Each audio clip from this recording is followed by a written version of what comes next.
दोस्तों, तो हम पढ़ेंगे मध्य प्रदेश आबकारी अधिनियम में जो है जो संशोधन हुए हैं। उस समय में जब पिछला रिकॉर्ड जो लेक्चर रिकॉर्ड किया था उसमें संशोधन इसलिए नहीं बताए थे कि आप लोग कन्फ्यूजन ना हो। पहले अपन ने एक्ट पढ़ लिया, उसके बाद संशोधन अगर आप पढ़ते हैं तो आपको अच्छे से दिमाग में जो है याद हो जाता है। ठीक है, तो इसको 6 सितंबर 2021 को जो है महामहिम राज्यपाल की अनुमति प्राप्त हुई है। ठीक है, और ये सर्वसाधारण की जानकारी के लिए प्रकाशित किया जाता है। ठीक है, ये किया गया। ठीक है, क्रमांक 26 है 2021 का संशोधन अधिनियम है। ठीक है, तो इस तरीके से इसमें ये कुछ धाराएं हैं 4, 34, 35, 37, 38 का, 40 का, 39 का। ठीक है, तो इसको जो है 45 का इनमें जो है संशोधन किया गया है और 4 का स्थापन किया गया है। ठीक है, तो इसको अपन जो है थोड़ा सा देख लेते हैं। ठीक है, तो मध्य प्रदेश आबकारी अधिनियम 1915 में संशोधन जो है ये हो रहा। संक्षिप्त नाम और प्रारंभ में जो है इसको क्या कहा जाएगा? संक्षिप्त नाम मध्य प्रदेश आबकारी संशोधन अधिनियम 2021।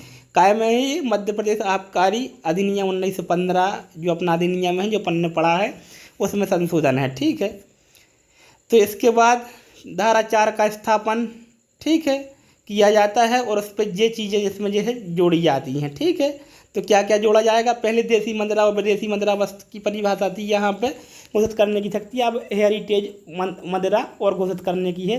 तो राज्य सरकार को ये देसी मुद्रा विदेशी मुद्रा 2 प्रकार की होती थी, अब हेरिटेज मुद्रा भी जो है इसमें राज्य सरकार को इसकी पावर है कि घोषित कर सकती है कौन सी हेरिटेज जो है मुद्रा है। ठीक, अब धारा 34 में जो संशोधन होता है वो क्या है? मूल अधिनियम की धारा 34 में शब्द कोष्टक तथा अंक, जो शब्द कोष्टक तथा अंक थे, ठीक है, उपधारा 2 के स्थान पर शब्द कोष्टक तथा अंक, ठीक है, उपधारा 2 के स्थान पर कहाँ रखा जाएगा? कोष्टक तथा अंक, और उपधारा 3 में जो है इस तरीके से स्थापित किए जाएंगे। ठीक है, तो इसमें ज़्यादा कोई बड़ा संशोधन हुआ नहीं, इसको आप जो है भूल भी जाएं तो कोई दिक्कत की बात नहीं है। धारा 35 का लोप कर दिया गया है, मतलब धारा 35 को आपका जो है हटा दिया गया है मूल अधिनियम में से। धारा 35 को भी आप भी हटा देना, याद कर लेना कि 35 को हटा लिया गया है। धारा 37 का संशोधन है, तो धारा 37 जो है यहाँ पे जो मूल धारा आती है उसमें 1000 रुपये के स्थान पर 10,000 रुपये स्थापित किए जाते हैं। जहाँ जुर्माना 10,000 रुपये लिखा था वहाँ पर 10,000 रुपये लिख दिया जाएगा। 38 का में क्या संशोधन होता है दोस्तों?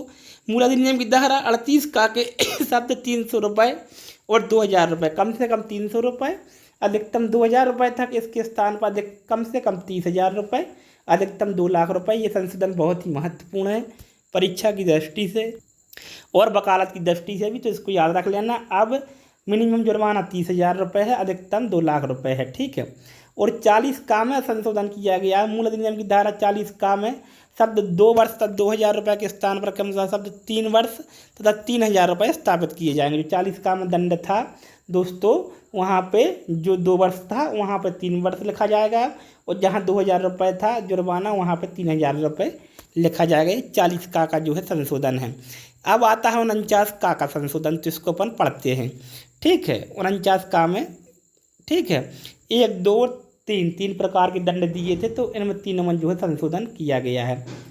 ठीक है, तो यदि मानवीय उपयोग के लिए अनुपयुक्त बनाई जाती, कोई भी व्यक्ति मुद्रा को ऐसी इसमें मिलावट करता है ठेकेदार वगैरह या कोई भी कि मतलब उसको वो पीने योग्य न रह जाए, या जो मुद्रा पीने योग्य नहीं थी पहले से भी जो है स्प्रेड घोषित कर दी गई थी, या ठीक है डेनेचर जिसको घोषित कर दिया गया था उसको पीने योग्य बनाते हैं ज़बरदस्ती और वो नुकसान करती और उससे, तो वो ऐसी पाई जाती है अगर अनुपयुक्त। ठीक है, तो कारावास जो 6 माह से कम का नहीं होगा, किंतु 6 वर्ष तक को हो सकेगा जुर्माना, मतलब सजा बढ़ा दी गई है। ठीक है, और जुर्माना जो 1 लाख रुपए से कम का नहीं होगा, दंडनीय होगा। ठीक है, अगर मनुष्य को क्षति पहुंचती है तो कारावास जो 2 वर्ष से कम का नहीं होगा और 8 वर्ष तक का हो सकेगा, दंडनीय होगा। जुर्माना 2 लाख से कम का नहीं होगा। ये सजा में वृद्धि हुई है। ठीक है, अगर मनुष्य की मृत्यु कारित हो जाती है तो पहले 2 वर्ष था मिनिमम, मैक्सिमम 10 वर्ष था, मिनिमम 5 वर्ष था, अधिकतम 10 वर्ष था, ऐसा कुछ था। तो यहाँ पे 10 वर्ष से कम नहीं होगी, किंतु आजीवन कारावास तक हो सकेगी, और जुर्माना 5 लाख रुपए से कम नहीं होगा अगर कोई व्यक्ति मर जाता है शराब से। तो ठीक है, तो ये बहुत ही महत्वपूर्ण जो संशोधन हो गए हैं। ठीक है। उपधारा 2 के स्थान पर निम्नलिखित उपधारा स्थापित की जाए, अर्थात जब किसी व्यक्ति को इस धारा के दिन द्वितीय पश्चातवर्ती, तो जो ठीक है उपधारा 2 में द्वितीय पश्चातवर्ती दो सिद्धि के लिए दंड दिया गया था, तो उसमें भी जो है यहाँ पर संशोधन किया गया है। ठीक है। तो खंड 1 का है जब अनुपयुक्त पाई जाती है, अभी जो अपन ने का मिनिमम 6 से 6 वर्ष तक की सजा है, तो 6 वर्ष से कम की नहीं होगी, किंतु 10 वर्ष तक की हो सकेगी। जुर्माना 5 लाख से कम नहीं होगा। अगर दोबारा पाई जाती है, कैसी पाई जाती है, अनुपयुक्त पाई जाती है, और किसी व्यक्ति को क्षति होती है अगर, तो दोबारा में 10 वर्ष से कम नहीं होगी, 14 वर्ष तक हो सकेगी। जुर्माना 10 लाख रुपये से कम का नहीं होगा। ठीक है। और अब 3 का खंड अगर कोई मर जाता है मान लो, और दोबारा अगर उसको जो है दोबारा में वो वही काम करता है, तो दोस्तों बहुत ज़्यादा की सजा है यहाँ पे। सॉरी, वहाँ पे पहले 2 वर्ष थी, अगर पहली बार में मरता है वो अधिकतम 10 वर्ष की थी, और यहाँ पे थी मिनिमम 5 साल की, अधिकतम 10 वर्ष की। तो यहाँ पे क्या कर दिया गया, अगर दोबारा में मर जाता है तो मृत्युदंड या आजीवन कारावास दंडित किया जाएगा। मतलब फिर मर्डर माना जाएगा। ये 302 जैसी धारा बन गई है ये। ठीक है।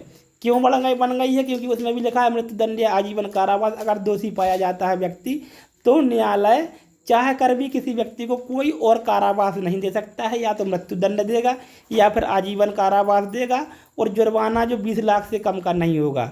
तो मिनिमम जुर्माना कितना है, 20 लाख रुपये तक है, इस संशोधन में जो है आया है, और मृत्युदंड भी जो है आ गया है। ठीक है दोस्तों, तो इसको बहुत ही अच्छे तरीके से हमें याद करके रखना है। 49 का जो संशोधन आया है, ये पश्चातवर्ती वाला बहुत ही भयानक जो है दंड इसमें आ गया है। ठीक है।